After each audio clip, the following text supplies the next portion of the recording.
আরে ভাই আপনি কোন নেতার পিছনে ছুটতেছেন রে ভাই? নেতা তো আমাদের খায়রুল ভাই, লিডার লিডার, চিনছেন নি? তো নেতা কি বলে কথাগুলো মন দিয়ে শুনুন। পহেলা মে শ্রমিক দিবস। আজকে শ্রমিক দিবসে আমি তরুণ নেতা হিসেবে বলতে চাই, মুক্তিযুদ্ধের পর থেকে এখনো পর্যন্ত যত রাজনৈতিক দল গড়ে উঠেছে সকলেই শ্রমিকের কথা বলে, শ্রমিকের অধিকার বাস্তবায়ন করবে বলে, শ্রমিককে আশা দিয়ে ভরসা দিয়ে ক্ষমতায় আসার পর তারা শ্রমিকের নামে আন্দোলন করে, কিন্তু শ্রমিকের ন্যায্য মজুরি 30,000 টাকা বাস্তবায়নে তারা একমত হয় না।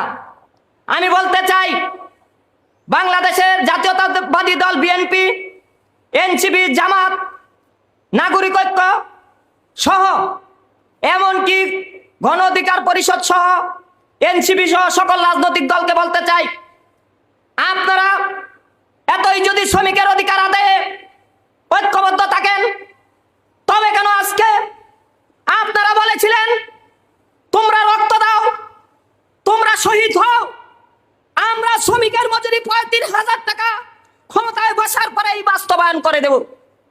কিন্তু দেখতে পাচ্ছি এখনো সেই বৈষম্য রয়েছে,